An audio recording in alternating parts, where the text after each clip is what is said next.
versus Invictus Gaming. Game 1. And welcome to the draft panel. We're here with the first draft of the first game of the first series of the main event here at Ti10. My name is Ava Plus, whatever people may call me, that's my name, and I am surrounded by two of the greatest minds in the Dota world. On my right, I have Insania, previous TI player, future TI player as well, current analyst, and on my left, Lacoste, ex-TI player as well, current comedian. Yeah, not a future TI player for sure. Who knows what the future holds? Yeah, who knows? Who knows? I Maybe we team up if you see some good ideas coming out on this draft panel from me, or like, well, we blitz, see you around, or some of the players needs to get kicked out, and I'll hop in. If anyone's looking for a coach, you know, if your team is called online something, that Lacoste is ready for that. So, what can we expect from this draft, Lacoste? I think Viver's going to be highly contested. Both of these teams really love to run it. And panel talked about collapse heroes. His hero pool has been not so wide. He's been, you know, playing only a couple of heroes: Mars, Tidehunter, Vengeful Spirit. So you need to either ban it out. Going back to Viver, I think that's Mira's really good hero. And Rubik's also going to be contested. If Weaver is picked, Rubik is definitely going to be picked as a counter because, you know, everyone wants to have a Shikuchi on the team. You can do so much as a position 4, buying time, especially if you're playing from behind, killing the couriers, devording. I think this is the hero that is flex, but in most of the cases is being played as a position 4. Insania, what could we be expecting? What are the heroes we think we could be expecting? We talked, or the other panel talked about the off-lane matches particularly. I mean, I think Tidehunter is going to be... So we saw Spirit, you know, they have an 8-game win streak, and a lot of that has been off the back of Tidehunter. So I think for them, they got to be thinking about Tidehunter. But I think at the same time, right now, when you were doing your prep yesterday, you're going to be like, okay, they also know that we've been winning with Tide a lot. And the difference between group stage and main stage is that every team has so much time to prep for you. Both Spirit has time to prep for IG, and IG has time to prep for Spirit. So while you might have gotten away with getting Tidehunter 6 games in a row in the group stage, you're not going to get it uncontested here on the main stage. So I think they got to be thinking about potential matchups there and what IG might have prepared for their Tide. What do you think we could be seeing here for the offlane, maybe new picks for the offlane matchup? I know you're a fan of Team Spirit, particularly Collapse, as everyone is. Is there anything you think that he could be pulling out that we haven't seen at TI yet, Lacoste? There could be, you know, some flex picks. So we've seen Tiny being played as different roles, support position 4. I've seen someone played as a position 3, so it could be a thing. Because to go back to Tiny, he's also the one that is being played at the mid lane for Team Spirit, which is a bit unusual at this point. Also, I don't think we're going to see Lycan. Team Spirit did not play a single Lycan game in the group stage, and IG only played it once. When Team Spirit plays the Tiny, because other teams have played the Tiny mid as well, and they just play carry from the mid lane, really, is that the same style we see for Spirit? You still want to go for the carry items. You want to be able to scale. We are not going to see that E-Blade type of a build Dagon, I still feel, especially with the offlaners providing some kind of buff for your carry / mid laner, press the attack from the Legion Commander, anything that builds into Solar Crest. I feel like we're in a meta where you need to find a way how to buff up your carry multiple times. We've even seen OG play offline IO. Do you think that IG might be able to pull off those stops in the offlane? Yeah, I think JT has a pretty big hero pool, actually. I think he might not have played that many heroes here so far, but I think it's because he just hasn't needed to. So I wouldn't be surprised to see him playing a wide variety of heroes. Are you a fan of the buffing offlaners more so than the fighting offlaners in the current meta? I think you got to find a balance. It's kind of like depending on what your 5 plays and what your 3 plays. I think you got to fit teamfight in between those 2 positions. So if you have a 5 that plays a lot of like this IOs like IG does, Ollie's like a really good IO player. I think it was one of his highest win rates in pubs when I was checking him out the weeks leading into TI. So I think for IG specifically, probably more teamfight offlane, more buffing 5. But you never know like what they've prepared, and they surely are able to flex those heroes around. We were discussing this previously, obviously off camera. You were talking about how the strength of the 5 in the current meta right now. And do you think that's led to the buffing offlaner as well, that the 5 is much more of a lane dominator these days? I think so, but most of the 5s that are very strong in the lane tend to have some sort of buff mechanic. Like you have the Wisp with the overcharge, you have Ogre with the Frenzy, or sorry, Bloodlust. So you get those tools naturally from like the stronger laners, and then the weaker laners like these Phoenixes and stuff, they tend to have more team fight. the cost. At position 4, like just want to compare it to position 5, where position 4 right now just feels very weird to play. You're kind of playing position 5, buying so many sentries and doing basically a position 5's job. So we're going to see, some of the standard stuff. To go back a bit to Team Spirit offlaner, NS is one hero that they had a great success with, especially combined with the Snapfire. So potentially, because NS as a hero was not played as a damage dealer, but with the introduction of the new talents in the recent patch, he's one of the best, I'd say, damage dealing offlaners at the moment. Yeah, and there's two pretty different offlane type players, right? You have Collapse, that's more of like the carry type. He's going to look to deal damage. He's going to look to be like the person that goes in a bit later in fights, or he's more of a core player for Spirit, whereas I feel like JT is more of the initiator type. He's more of the classic traditional offlane type player, and it's also reflected in the carry playstyles because you have, sorry, I'm blanking on his name, Yatoro, who's more active, versus Fly, who's like more of a traditional carry who just farms. So you have like kind of opposite positions and roles in that way. But yeah, draft started. The draft, there we go. And here we have a pick that Perch actually pointed out in the draft. It was the Lion for Kaka, one of probably his best hero, honestly. And they combine with Io, 2 support start for them. IG had a great success so far in the group stage with Lion. When he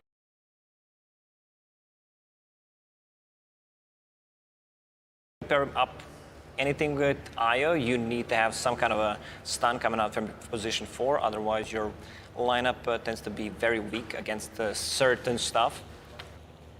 Do you think that the Mars Elder Titan combo, like they let the Mars through, right? They didn't let the Titaner through. A lot of the people were talking about the strength of Mars for Collapse. Is that okay? Is it okay to let that through, or do you think that's been a bit of a overconfidence? No, I think they must have planned this out. So they're banning Tidehunter and Tiny, and you can't really, like, when you come to this point in the tournament, you're going to have to let some heroes through, and you got to try to plan, like, what heroes do I want to face? Because at this point, like, at this high level of competition, you're going to, with 80% security, know what heroes they're picking. So, like, in this position, IG probably said, like, okay, so we're going to open this way, and we're going to expect them to be picking either this, or that. So you're ready for all of the scenarios that might come out. So based on the opener, I think both teams are pretty happy. I think Kaka on any hero that has a Blink Hex has been, like, working extremely well for IG. Oh yeah, throughout the season 1 and 2, his Shadow Shaman was really on point and got them so many Ws. Lion is kind of the same thing, where he provides you with the stun control, the instant hex that you just mentioned. Legion Commander and Doom being banned out by Team Spirit. We talked about buffing up coming out from the off lane, and Legion Commander provides that. Also instant dispel against Lion, so no surprise there. Also a big JT hero. What do you think of the oh wow, they just picked up the Bane here. A hero that we actually didn't see very much in the group stages, but a hero that was very much loved, actually got a lot of bans. So it was quite contested, not very much picked. What do you think of this Elder Titan plus Bane combination? I feel like it's like a very typical Eastern European style draft where they're very lane dominant. Like you have Bane that's very strong in lane. It's going to lane well nicely into the Wisp if it's ran as a 5. Or the ET, because ET generally speaking struggles when you play against stunts. So Io is one of the heroes that doesn't have any sort of like disable. Right. His slow mechanism on the tether doesn't really slow down ET when you're coming in with boots and bonus movement speed. So I think most likely you're going to see this. What we've seen a lot of teams do, right, is draft a lot of flex. Yep. Right now, Spirit it's pretty telegraphed where their heroes are going. It's most likely going to be the Collapse Mars.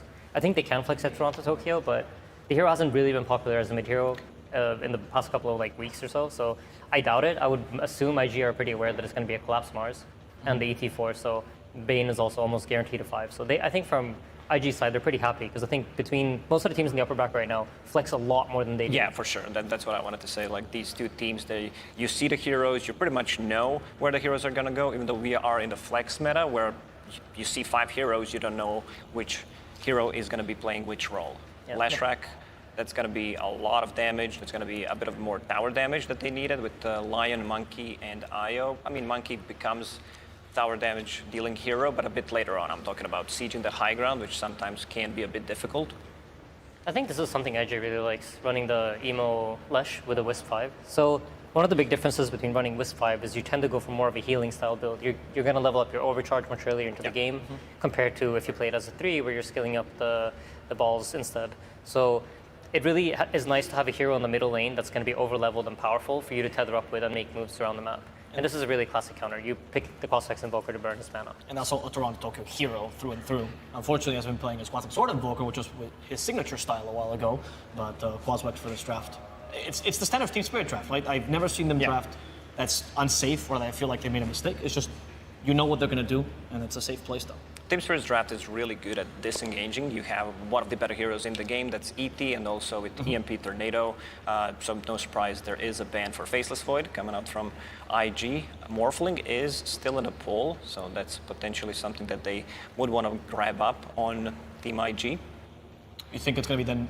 What do you think? Because they could still flex things around. Like they don't know the matchup. I remember during the season 2, there were a couple of offlane Monkey Kings, so we yet have to see. That was a Seb creation, actually. He loved to go for that Witchblade build. Flyfly is also a proficient Monkey King player. Very, very big fan of the hero. It fits his playstyle as similar to the Morphling as well, that he loves playing.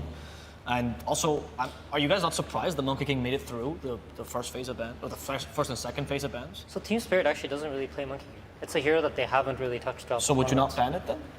I mean, they probably thought that the Emo Storm is more of an issue, and the Earthshaker is traditionally considered a fairly good hero against ET because you have multiple rounds of stuns. So when ET runs at you, you can just enchant Totem, and you get the Aftershock stun, as well as the Fissure. So you have a lot of ways to get yourself out of trouble and making sure he doesn't deal damage. Plus the Fissure block off is just hard to deal with during the early parts of the game. Are any carries here that you'd really like to see for Team Spirit particularly? Or usually the rock of the team?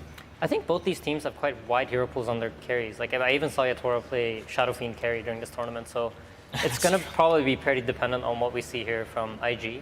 Because like you said, they still have the option of running the Monkey King as a 3 if they think it's the way they want to go about things. Monkey King is a fairly decent hero against Mars ever since they buffed his armor, so he has a pretty decent lane matchup there, and with the sustain from Wisp, you can always keep running at them.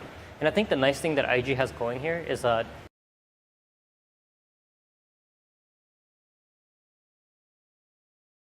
their heroes are going to be setting the pace of this game.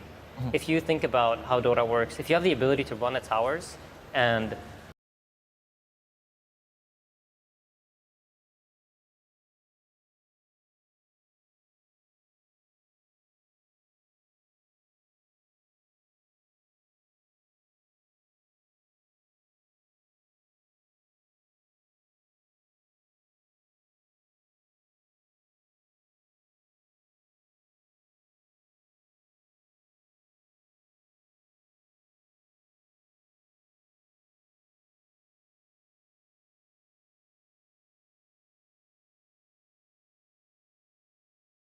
have Invoker responding to moves.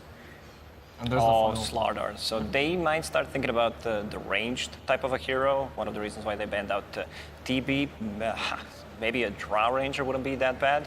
But then you still have 2 heroes that you have to deal with that potentially one gets a Blink Dagger on a Slardar, and then you have a Monkey King jumping you. It's a tough one. You do not want to pick a melee hero because your lane is going to be ruined against Slardar. Can you get away with a Dusa here, which is one of the few tanky ranged heroes? Yeah, Dusa works as well. I was thinking Luna potentially. You have the Luna Invoker, considered very strong together. Luna Bane also. Bane benefits from the Luna aura quite a bit because you get to use Nightmare, you sleep them, and you have bonus damage from the aura. So you get a lot of hits in. I could see that working pretty nicely against the Slardar. If it's the timings as well, right, that you'd like to talk about. The tempo of the team goes well with Luna. And if you think about how IG is going to want to play this game, they're going to want to be running at you, so having that extra team fight could have been nice. But Morphling fits the same concept. It's just ranged hero laning against Slardar, and that's pretty important. All right, quick strengths of the IG draft, Lacoste. They're very good at running at you. You have this early aggression. Once Slardar picks up a Blink Dagger, that's going to be their setup for relocates. For the weaknesses, I don't see too many weaknesses. You know, I wanted to see the draft. I wanted to say that Team Spirit is going to win this one because I believe in the underdogs, even though they had an impressive run. They won the last 8 games. But looking at the draft, I'm heavily favoring IG here. Okay, I want to hear some strengths and weaknesses now for the Team Spirit draft. So I think for the game overall, if it's okay, I think IG is going to be the one setting the pace, and I think Team Spirit have the heroes to try to fight back, but it's going to take a couple of fights for them to win in order to hold IG off. And once they've managed to hold them off successfully and maybe push this game into the late game, I think the Morphling is fairly strong. But the Tricore of IG, maybe going 3 BKBs is going to be hard for them to deal with. So I think that's going to be the true test for their draft. So you lean towards Lacoste as well? I think IG has an edge. They get to set the pace, and I think that's important for this tournament. All right. Well, that is the draft, guys. We just ended it, and we're about to get into the game.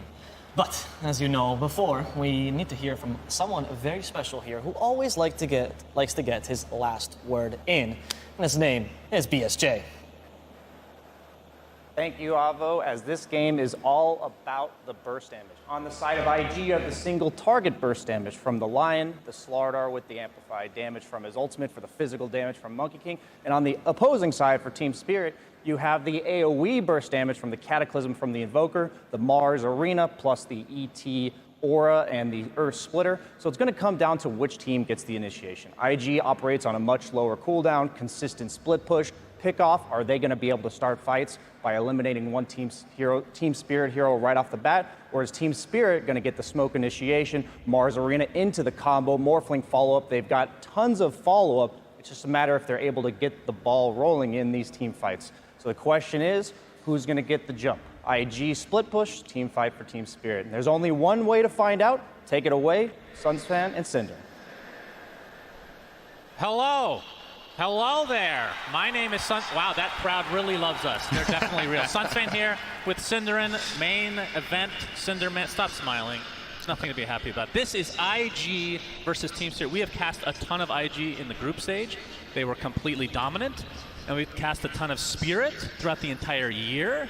And they have kind of had this, they had this underdog mentality the entire year, and they've just gotten better and better with each event. Yeah, I think in many ways it's fair to say for all the teams at this event, that might be the team that's undergone the biggest growth from start to finish of the season. It's been really incredible to watch them. And a lot of the times when these young teams come into TI, it can be very daunting. It can be a scary, the stakes are extremely high, but Spirit even started out with a bad beginning to the group stage, and they've just rallied behind, I'm not sure who they rallied behind, but whatever they did, it worked. Managing to get to the upper bracket was something I think a lot of people are not even expecting this team to be capable of, and they did it in one of the hardest ways by starting out with 2 losses, so it's been very, very impressive to watch. I think they have a lot of their, trademark heroes in this game. Love playing aggressive style, having a lot of stuns in team fight. It's very classic for the Eastern European region to draft like this, and Team Spirit, I think compared to other teams in that region, are just more stable. They make less mistakes, they make more smart and big plays around the map, and largely a player I look to on this team is going to be Toronto Tokyo, and this game is playing Invoker, so could definitely make it happen. Yeah, we've seen quite a few beastly games from him in particular, so you heard what the draft panel had to say about the lineups. What are your thoughts going into this game number 1? I think they pretty much hit the nail on the head. IG's early tri-core presence, if you want to call it that, with Slardar, Monkey King, Leshrac can be really powerful. These heroes work relatively well against BKB, at least 2 of them. Slardar, Monkey King can do a lot, and that is an item you would see a lot picked up against Lion and Leshrac, so you've kind of covered your bases that you don't get completely shut out by one item. As far as Spirit's lineup goes, a little bit slower to build up. Invoker might need some time. He's obviously more than likely going to be played Quas Wex here. He already has Wex skilled, but Quas Wex Invoker kind of has, I'm not sure how to explain this, but if you think about his power curve, it's really strong at level, let's say 7 to 12, then he falls off a little bit, and then he can come back later if he starts getting XR points and starts getting some bigger items, but very, very late, both Morphling and Invoker with Elder Titan Natural Order should be able to pull this off. Yeah, your prediction is looking very, very true, with Elder Titan being so hotly contested, yet not banned as often as you would think, considering his ridiculous win rate of, I think they were saying 65% so so far in this tournament. 61.5, yep, you're right. Close enough. We round down not in a America. bad guess, actually. NA, you weren't listening earlier, as usual, so that was... That's your style, please now, Cinder. This is the TI main stage. You got to take it very seriously, okay? So top lane we have Fly and Kaka going to be dual laning. So it's going to be the position 1 Monkey King Cinder, which, obviously we talked about how flexible this hero is. But having said that, it's been mostly position 4 in the group stage. So your thoughts going into this game with position 1 this time around? I think the lane matchup here is pretty good. The one thing I'm a bit concerned for sometimes with carry Monkey King is that some lane matchups are just rough. You have a hero that's 100% based around getting multiple attacks in on the same target to really shine in lane. That's why some matchups that have attack speed slowing abilities like Jakiro or Venomancer with all the move speed slows, or these kind of heroes can make Monkey King's life absolutely miserable in lane. This one, however, Mars is not the biggest problem for him, nor is ET. So I do think from a laning perspective, Fly should be coming off to a good start here. And mid lane, you already kind of mentioned Toronto Tokyo playing the Invoker versus Emo's Leshrac. Thoughts on the matchup from a hero-to-hero perspective? I think it's pretty even. Invoker will usually try to win lanes against other int heroes by burning their mana with Tornado EMP. But Leshrac should still be somewhat able to last it even if he's low on the mana. Crosswex Invoker's base damage isn't the greatest. And of course, I would say the whole dynamic around Crosswex mid-Invoker has changed with the addition of Water Runes. I just think it's easier to get that little bit of mana back that you would usually lose in the past, and then if you didn't find a Power Rune, you would be very stifled in lane. But nowadays, most heroes against Crosswex Invoker will find decent farm here, and this is no exception. Emo currently top net worth. He's 15-5 against Toronto Tokyo's. Gonna see a spear top. Mr. Cinderman. Flyfly's gonna try to turn around to collapse, but it looks like everybody's gonna part ways right now. I'm sure a salve is coming for Flyfly. There we go. Has a balance strike still ready to go overall. But yeah, you're right. Emo 15-5, 13-3 for Toronto Tokyo. So actually relatively even considering it's the Crosswex, which kind of surprising actually. Yeah, I mean, if you look at the heroes' damage, well, he's about to get a whole wave here, so maybe not. Yeah, maybe not that close. Emo's getting slightly more. I would say this is one of the better matchups for Invoker in lane, just because what you don't want to face is these heroes that either dominate you by playing aggressively or have way better last hit damage than you. Both of these heroes don't have the best base damages, but Invoker is actually slightly ahead of Leshrac in the beginning, so should be able to find a decent amount here. And Leshrac usually just responds by, spell of farming. Lightning Storm very good against these ranged heroes to secure range creeps and start building up toward that early bottle that Emo has already got. Bottle Magic Wand, rocking that in the mid lane. And bottom lane, I think this largely, for me, is actually the most interesting lane to watch in this game, just because Morphling is a very snowbally hero by nature in lane. If you get crushed in the early few levels, you can be slowed down a lot. But at the same time, against a lot of melee heroes, Morphling does very well. Starts getting up those key levels and can just start trading with that early Morbid Mask that we see here from Yatoro, playing against Io and Slardar. So overall pretty even, but there's relatively high kill potential down here for IG onto the Bane, playing against heroes with high move speed, which you definitely get out of Sprint plus Tether. You can't really necessarily reset and get away even with a Nightmare cast. Yeah, we have yet to get a first blood, which actually for this meta very very uncommon. Typically you'll see something even during the bounty rune stage, the 0-minute mark, but both teams playing a little passive here. As I say that, Yatoro going to get bashed by JT, but looks like he's going to be perfectly fine with, like you said, that Morbid Mask. Probably not a better hero to get it. Probably the only hero to get this early on is actually First Blood. Kaka is going to be taking out Mira in that top lane. So First Blood goes the way of IG. This is such a great hero for Monkey King to lane with both Earth Spike and Hex leveled here for Kaka with 2-1-0 build. There's so much time for JT, or sorry, for Flyfly to get in those Jingu mastery attacks and then finish off the kill. So yeah, nice for IG to find the first blood there. I want to say this bottom lane, the Io Slugger, I think this is a lane that has had its ups and downs. There was a phase for, I want to say, 2 or 3 weeks in Europe especially, where this lane was played all the time.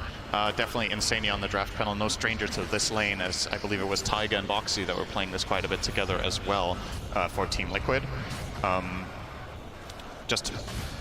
They just come to mind just because that's the type of lane that team likes to play. It's very synergistic. There's a lot of tandem plays you make. The heroes just complement each other very well. Io's attack speed to Slardar, so you get the attacks in for Bash of the Deep. We might see Miposhka actually in trouble here. Yeah, probably going to wake him up here is... Alright, he's not going to pursue that. Looks like he's perfectly fine, as expected, Synderen. Very good. Caught up. Very good. I mean, we don't see a lot of Bane these days, but actually, what is the reason for Bane this game in particular? So what was the draft order? So they picked Bane third, and the heroes that they saw were Io and Lion, I think. Probably just protection. It's a decent hero against a lot of the Io tether combinations. All right, we're just going to reset out here. Mira needs to be a little bit careful here, perhaps. There's the Hex mana coming in, and he is toast. Indeed. Pulse Nova is there for Emo, and that's second kill of the game now for IG.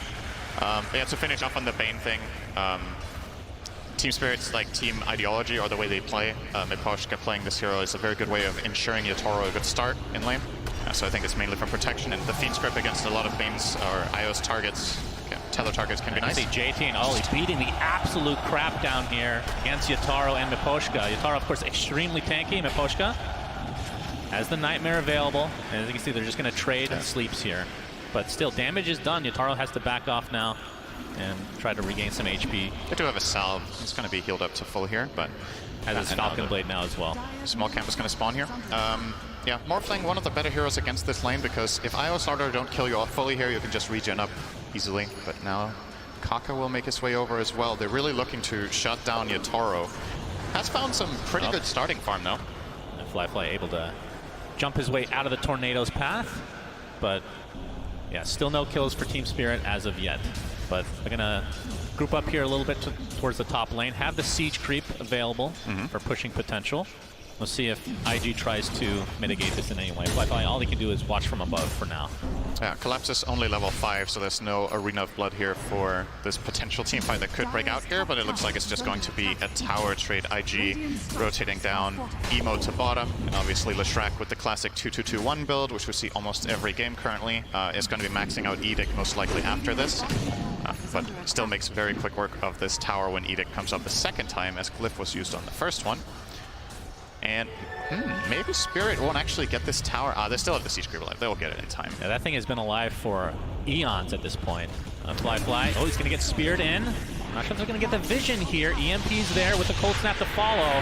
Fly gets off the boundless strike. Collapse just trying to follow behind him. The Tornado's going to be there, and he actually just blocks him in completely. Nicely done from Team Spirit. The spear actually finishes him off there, but will be a 1-for-1 in terms of the towers, but obviously position 1 death, pretty big deal for IG.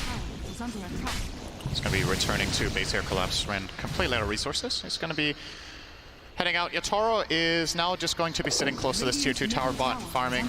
You would imagine that IG could be looking to make a potential smoke move down there with Lion plus Lesh. Have plenty of magic damage burst against Yatoro if he's playing on that low strength, which is very common for Morphlings for the farming speed. And you see they snuck down a ward here earlier that just barely doesn't see Yatoro, but if he's trying to go right and look at that camp that JT just farmed, that could open up a move for them to cross down there. For now, Kaka will just be taking his level 6 in mid. Get Finger of Death, awesome ability against Morph. Once again, likes playing on low health, so you can find the kills very, very quickly. Yep, if he can be sneaky enough. His Emo and Ollie already got done taking out a couple stacks of creeps in their triangle. Fly continuing to... mid lane. All right, we got the Hex to start things out. Or the Spike to follow. Emo with the Splitter. This should be a kill. There's TP supports coming though. Finger of Death, like you said. This takes him out in turn, but Yatoro has made his rotation. This would be a really big kill, but that's the pig pull. Emo turns into a pig and lives. That is a very small percentage play, Cinder, as we have discussed many a time, but it worked. It's a good point. The pig pull made no difference there. So happy you pointed that out. That you have really your glad to be here with you. You have like a quota you need to meet every game. When there's a pig pull, you have to say, I don't know if you have some sort of a contractual obligation. With who? I don't know, some sort of company that makes bacon. Well, I do like bacon. Got the EMP, cold snap, Kaka dead on his own cliff here. 3-2 advantage now for Team IG. And Emo looking at in terms of the net worth here, top of the charts, and his counterpart in Toronto, Tokyo, about 600 off, which if you were to ask me at the beginning of the game, I would say that's probably normal for the Quaswex versus Lesh anyway. Yeah.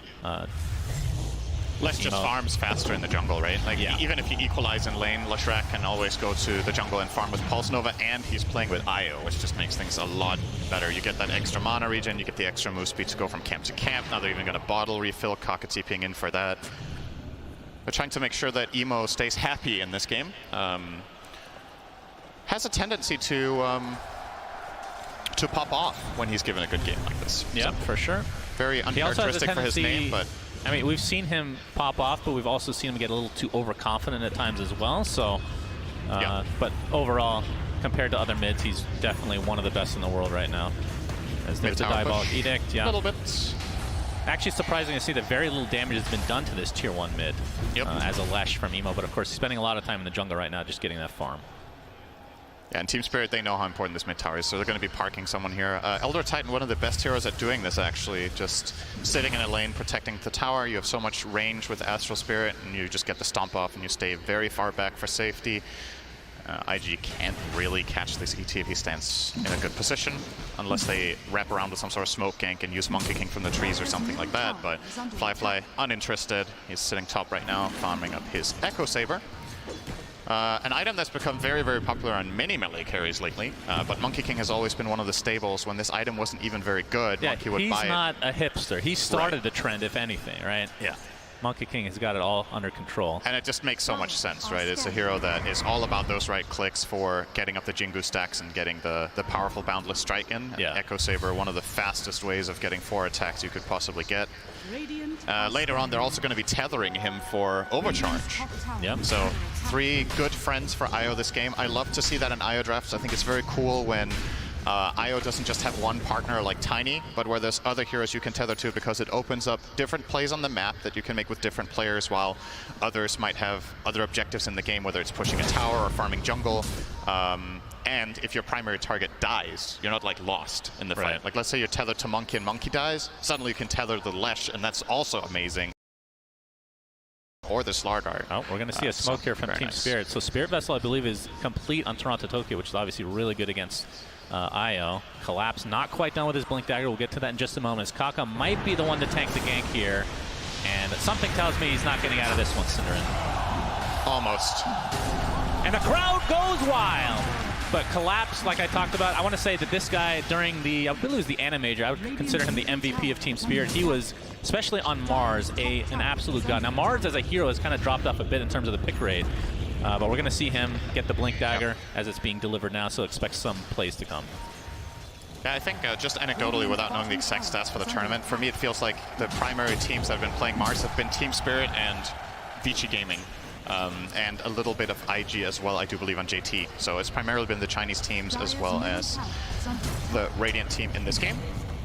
Makes a lot of sense that the hero was rated relatively highly in the draft for that reason, because it is a contested hero for the other team as well. IG looking to try to get the first 2 tower of the game while Spirit are mid.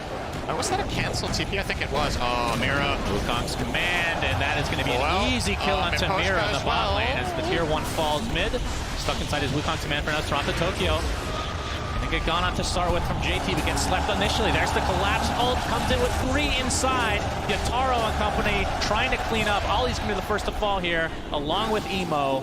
JT showing off that Blink Dagger, so he will be safe, but 2 big kills for Spirit. He got slowed by He's Ghost not Creep. safe, Cinderin. Why did you say that, Stop JT? lying to the audience. He's fine, I said it. Oh, more Wait. Adaptive strike. For I 100 told damage. you. I told you, Cinder. Why do you question me? Oh, you're so good at this game. You knew. Oh, man. So good. And the crowd continues to go wild. So shout out to everybody that is cheering in-game. We're still waiting on Twitch to approve the extension update that allows Twitch viewers to cheer on stream. You know, maybe if somebody's watching from Twitch, you could approve that at some point. It's not like this is the biggest event of all time or anything. So Emo and Ollie in the triangle. See if they're going to try for a smoke here, but Emo's death quite costly because he was top net worth, but now you can see that is not the case anymore. Yeah, looking great for Yatoro now, finishing off the Yasha, of course, building now into E-Blade. They have an enormous amount of magic damage between their heroes. Natural Order. Man, Tsunami really screwed me over earlier when he said Astral Order. He actually got to me. Deception, yeah. So Natural Order, you've got the E-Blade together with Invoker's spells. Oh, JT will run away. That's a lot of mana drain from that EMP. As Kaka and company are here. Finger of death. Oh, the nightmare save! Mira will still die, so not as exciting as it may sound, but 2 dead. But it for looked Team cool. Spirit. It did look cool. And That's a highlight. That is more important than winning. If you have a highlight of that, don't show the end portion, and it looks really epic. Just cut it off immediately. Wow. Absolutely. And look at this. Well, he didn't Emo get the finger stack. It could make a difference. stealing a bunch of creeps in the triangle center. This is a huge deal. All right, maybe not that big. It's still a double stack of Ancients available. Yataro, oh, Wukong's command fly spots him out with JT coming in as well. And there's a relocate. Huge kill onto Yataro, who was and still is for now the top net worth in the game. Yeah, a hit by a whopping 13 gold over Leshrac.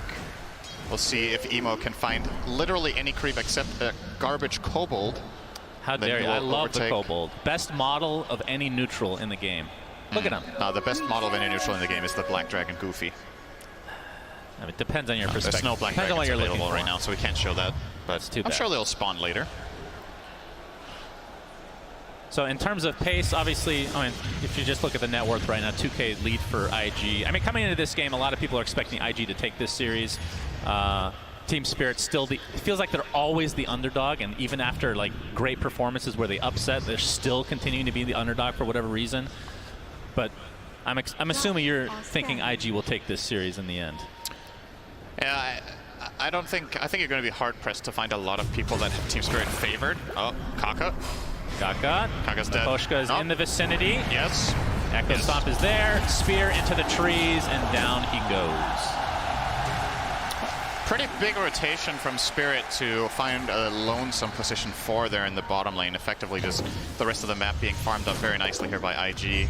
All of their cores active around both the top bottom jungle of their own side, as well as Leshrac pushing out that mid lane. So this could open up for a potential move for IG. You see them drawing an arrow into the enemy triangle, so it looks like that's the next plan from Kaka here. He wants to maybe smoke. Of course, has the one key item that Lion wants in every game with that Blink Dagger, so can very easily initiate for the team as long as they have vision. Yeah, BKB just picked JT. up by Fly. I think they saw him here. They see him. He has the Smoke ward though on the pops, high ground. links to safety. Looks like he's fine. Yep. Gets So out BKB nicely. on Fly, as he actually has the Oblivion staff, so actually hasn't finished anything with that yet. Changed his mind considering how the game is going at the moment. No, he disassembled it to make BKB something. But that's right. That's exactly what happened. That is what happens when you look away for a moment. That's right. The game gets patched 7 times, and you can do that. Yeah, very, very true.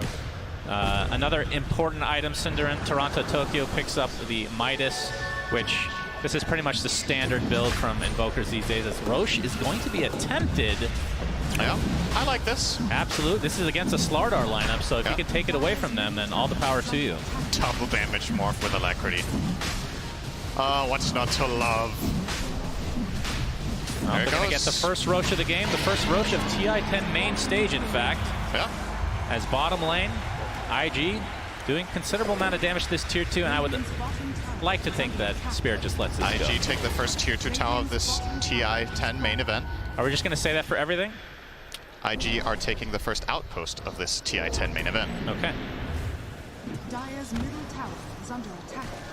I thought you were going to keep going. Sorry.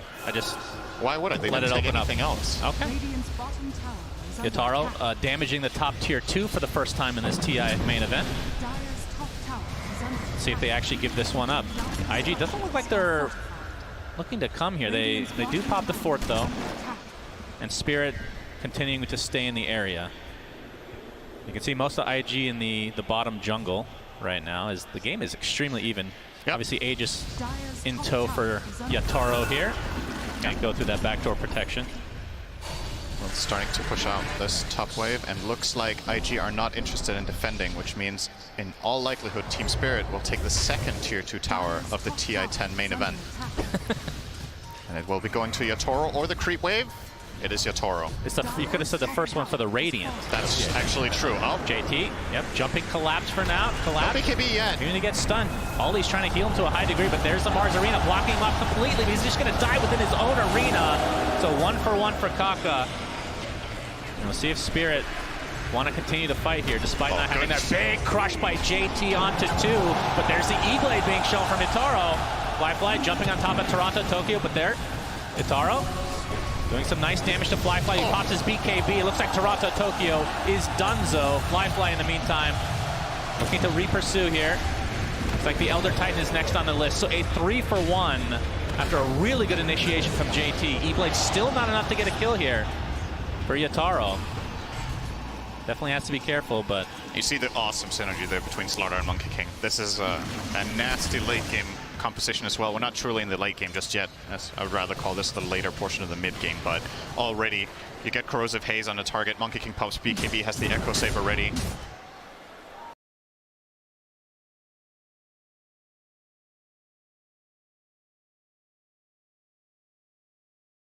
And very quickly gets the hits in, and then that Boundless Strike. It really hurts. We're going to see it in a moment here in this replay. I think it's about 20 seconds after this. So looking to be a decent opener for Spirit. They get the grip off. Obviously gets cancelled here by Fly. And while Kaka does die, it still means big cooldowns have been expended by the Radiant here. No Earth Splitter, no grip. And that gives JT the confidence to go in. And pay attention to Toronto Tokyo here. So nice back off there from JT, and then they jump in the Monkey King. Nice attempt from Yatoro turning into Monkey for the stun, but watch this Boundless. So insanely much damage. Basically killed off Invoker from 2/3 in 1 second. And they're going to need to find solutions for that. So Toronto Tokyo is buying a BKB. You could imagine potentially a Lotus Orb would be somewhere in the future for the Radiant, but all of them just getting BKBs really, except Morph getting the Manta style. So yeah. Mars also queuing up BKB.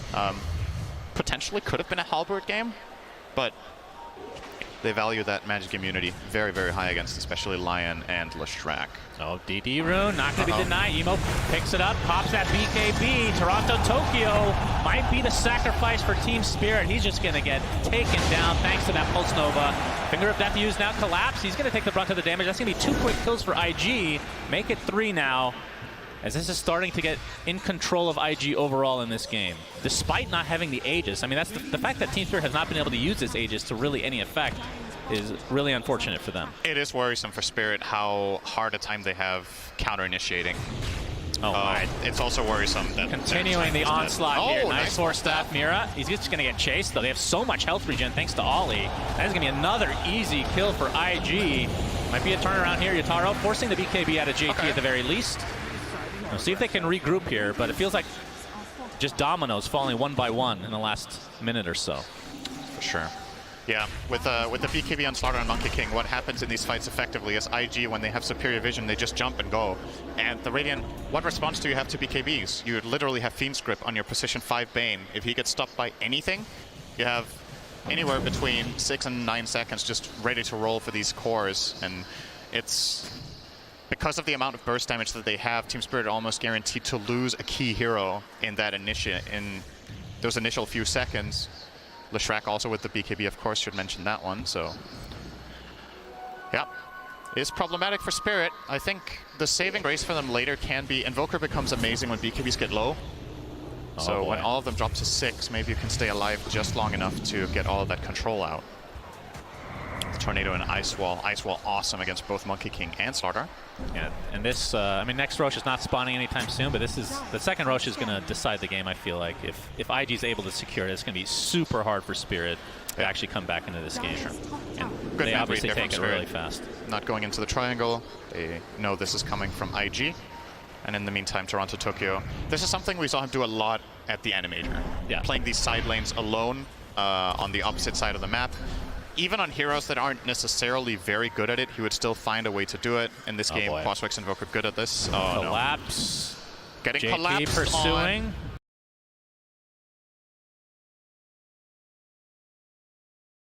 All right, good. Blink TP. Looks like he's fine. Right. Yeah, Sprint was offline for a moment there for JT, so couldn't close the gap, as it were. And Toronto Tokyo forcing out TPs like you said. So, I mean, realizing that they're behind, it's not an insurmountable lead for or against IG, but still split pushing, forcing the TPs out, expending some resources, getting them on the other side of the map. You can see the heat map for Toronto Tokyo. Wow. Obviously, the red portion is mostly the laning stage, I would assume, but starting to spread the wealth to some degree. Yeah, we have 3 BKBs right now on IG and only 1 so far for Spirit. As Toronto Tokyo still working on his. Is it on the way? Let's see. No, he still needs like 700 gold to actually finish it, so dropping off the farm despite having that Midas. Poshka's thinking about this. It is a really hard angle. Oh, they're going to get backstabbed as well. Kaka finds Yataro. He gets off the morph, though. Nice dodge with that BKB from JT. They're just going to apply all their pressure to Yataro. Still stuck inside this Wukong's command, but he's going to be good to go. And now Team Spirit likely on the retreat. Get off a nice tornado to slow things up, and a Finger of Death. They're going to find at least 1. Does IG. You should be happy for Spirit that Absolutely. was the worst. That could have gone so much worse. Yatoro got off a clutch E-Blade right before the 4th hit from Slaughter for that bash. And they do manage to get out basically everyone here, except Mira, catching his 7th death. Has as many deaths as his team has kills. That's usually not a good sign. Absolutely not, and especially he's ET, right? But they're doing a really good job on IG of just finding him in these fights. ET can often stand very, very far behind the fights, but Monkey King and Slaughter just have his number, and they have the number of Poshka as well. Poshka trying to get saved by Toronto Tokyo, but it's not going to happen. Kaka jumps in with the Hex into the double impale. Fly gets off his beautiful right clicks. Double kill for Fly.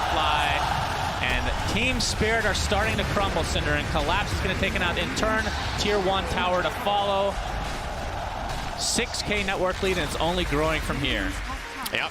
And Roche now will be it's up 7K. Relatively shortly. Would you like to count the numbers with me? Did you grow up on Sesame Street? Not really. Big Bird really scared me. You don't know the counting song, I'm assuming. I don't know how to count. I don't actually think it goes to 7. They start out with the easy course first. That's not helpful. No, I know. No wonder America's screwed. Elmo. Emo here has the diabolic either going. It's going to force out the fortification. And it looks like this is going to be another tower going the way of Team Spirit, or Team IG, I should say. And I think at this point, they're probably just waiting for Roche. Yes, just keep it up, Cinder. You're doing great. Yep, they're getting a bounty run. Is this 9K? It's going to be close, I'm sure. We're going to see the replay here. It's 9K. Yeah, good attempt from Toronto Tokyo to save his comrade there, but you can see the Kaka initiation with the nice stun from Kaka onto 2 there as well. Speaking of 9K, a little bit of trivia. Do you know who was the first player in the world to get 9K MMR? Miracle? Yes. Do you know who played against him in the game he got 9K? Cinderin. Yes, correct. All right, that was pretty easy, actually. I know. Thank you. That's my main contribution to Pub Dota. Boosting the confidence of others. It's very good. Appreciate that. Taro. Right. Emo and Ollie hooked up right now and transporting themselves to another dimension, it seems. So 8K net worth lead for IG. They're just waiting for the second Roche, and if they're able to get it, you can see Toronto Tokyo trying to scout it out, but just spawned right afterwards. Oh man, that is actually really unlucky, but then again, it was pretty late into the timer for Roche regardless. They just need JT in the vicinity, and they can take that super duper fast.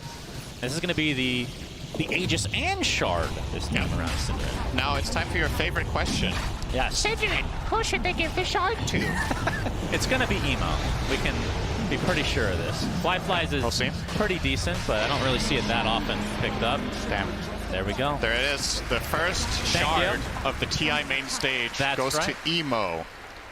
And that is great call, Suns fan. The split earth that just creates bigger split earths in a delay. Very nice. Usually really good for high ground defense, but something tells me IG's not going to need it specifically for that. If the game continues to go in this trajectory. It's really nice zone control, and you look at their lineup, they have so many stuns that they can likely get off the double value on a single target, right? If you get, let's say, Lion Hex into Split Earth, then you can Earth Spike, and then you can Slaughter Stun, and then the second Split Earth proc will come in again. You even have Boundless as well, so very, very nice. Honestly, I wouldn't have blamed them if they put the Shard onto Io. This is a really good game for that, considering what friends he has here. But they are opting to put it on the core first. Emo. That must make you really sad as a support player to see that. I like to see the success of others. Oh, Echo Stomp. Oh, good duel. Not going to hit because of the tornado here. Collapse gets a nice spear into the tower. Actually blows up Emo. And now the beautiful Mars Arena onto 2. Buyback still available if he wants to use it, but Toronto Tokyo takes a lot of damage, able to force step to safety thanks to this the Earth Splitter coming out. Ollie, that's a triple kill for Yotaro. Luckily for IG, 1 gets out. And Kaka... All right, Glimmer. I think they spotted him, though. They're going to try to chase Kaka here. 4 different colored pings around his body. E-Blade not able to finish him off in style with the Sunstrike. All right. No way. Oh, my God. Kaka, are you serious?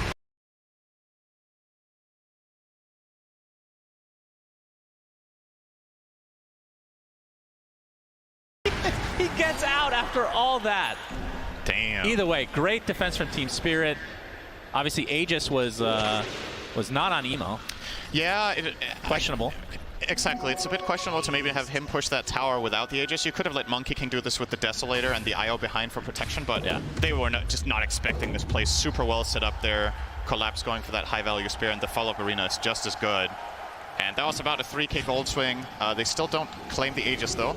Back to live. Kaka is asleep. Now he's awake. And that was really exciting. Thank you. And now it's over. Can we get a highlight of that? First terrible highlight of the game, as Scotty is now picked up for Fly, so he is hitting critical mass here pretty soon, Cinder, and he is mega farmed overall. But, I mean, on the other side, Yotaro still top of the net worth. He has actually got the Titan Sliver drop as well from the jungle. So very good for Morph. One of the best heroes in the game for that, no doubt. So he has the Manta BKB and E-Blade going for, I would assume, Scotty next. Yeah, looks like it is. But 6K network lead for IG overall right now, still with the Aegis in tow. This is a big movement. They have the smoke coming out. Relocate is available from bottom. Toronto Tokyo gets initiated on by JT. They are going to destroy him. Does have buyback, though. Okay. But a nice pick off for IG. And still with about a minute and a half to go on the Aegis, so obviously want to use it in some capacity here. It's important for Spirit to not get cornered here. They do have a good ward seeing this movement in from Fly, but he can be as confident as he wants. There's no way they kill him twice. Yeah, they see him, and there's the crush to cancel the TP. Echo Stomp's gonna be canceled as well, so a second freebie. Kaka trying to get the courier for IG. And he won't. Uses that shield. Someone at Valve was really thinking hard about what to call this invincibility ability of the courier, and after a lot of deliberation, they ended up with shield. I think very good. I think it's a solid choice. Very good choice. It's up there together with bash and amplify damage as very good descriptive names for abilities. I miss those, actually. I like amplify damage, honestly. I agree. I think now it's corrosive haze. Yeah. Sounds like a Viper skill, honestly. It really does, actually. And calling it out, he corrosive hazes them does not sound super hype, I'm not going to lie. But then again, amplified damage had that same issue, so whatever. It was nicely descriptive, though. You kind of knew what you were going to get. Very true, but Fly and company. Kaka gets off the Hex. Makoshka is in the vicinity, has the Nightmare available, but Yataro's taking a ton of damage. Has to E-Blade himself here. Tornado gets Yuled, and it looks like he's just going to drop inside the Wukong's command. Has buyback, Makoshka gets jumped. Double kill for Fly. And with this, IG will try to force out these 2 buybacks that Spirits still have. That's one. Yeah. That's not the important one. Keep in mind, Aegis is running out soon. A little bit of a life pro skill here, showcased by Fly. If you're ever in trouble in real life, make sure you turn into a banana. Then nothing can happen to you. That's a great life advice. Yes, you're welcome. Probably a 5-minute crafts video about that somewhere, I'm sure. And everything's on the internet, or so I'm told. Oh, we got the Earth Splitter coming out, and Collapse with the initiation. Buyback from Yataro as well. Can they take out Fly? Absolutely, and inside the Mars Arena are 3, but the BKB allows Emo to run out safely and TP to base. Kaka again gets out. So only finding 1, but still an important kill. It's a couple of really good defensive play calls here from Collapse. Again, finding that setup on the Monkey King as the Aegis expired, but the problem is you had to buy back your Morph, or did you, right? Like, maybe that could have even worked without the Morph buyback, but it's like an impossible judgment call to make in the moment, so you will generally see the core buy back there. Yeah. But it makes that win a lot more bittersweet, because you have an opening now for IG to win the game flat out by just killing the Morphling 1 more time now, and you're not going to be able to get anything meaningful in this minute that the Monkey King is still dead. There's no Roche. All of your waves were pushed pretty far, so you need to just spend this time putting out fires across the map so that you can start maybe finding a move when all the enemy team is alive again. There is a DD top, and there is a Morphling in the game. Yeah. Quite possibly the best hero to have a double damage on, or one of them at the very least. Has a Scotty, now does Yataro, so obviously not saving for buyback at this point since he does not possess one. Yep. That's why buy all out. Unfortunately for Team Spirit, they're not able to force any buybacks from Fly. That would have been pretty big, but pretty risky as well. This is, I'm not going to call it a Hail Mary move, but it's likely to decide the game here from Team Spirit. If this move fails and Morph dies, things are looking very grim. They will... I like it from them, though. You've got to take this kind of initiative if you want to make a comeback and win this game eventually. You can't just sit back and play chicken for 8 minutes. So they will see if they can find an invasive move into the enemy triangle.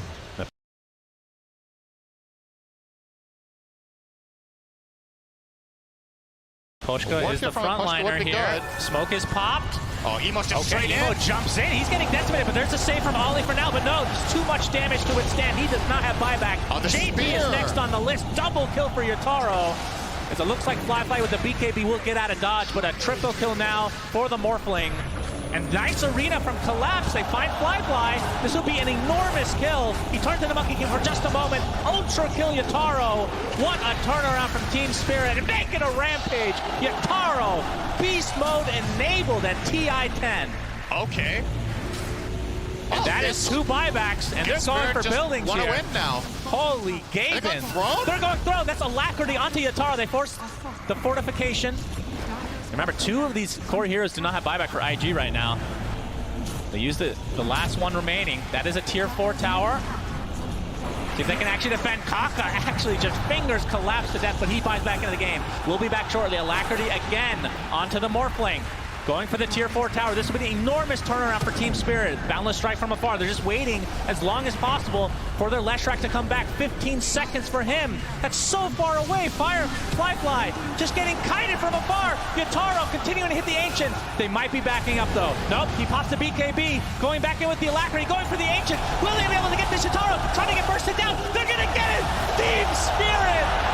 Unbelievable turnaround. Holy gaming. I literally cannot believe that they just won that game. Oh my goodness. Cinderin.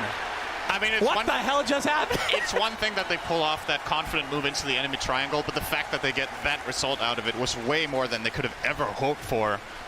Oh my god, they capitalized so hard on that. No buyback on the Lesh, no buyback on the Slardar. And you got a question. We talked about that earlier in the game. Emo can pop off. He can also be a little reckless. That blink in with BKB into 3 enemy heroes basically cost them the game. I mean, he is playing with an IO, so I understand the thought process, but it just for didn't sure.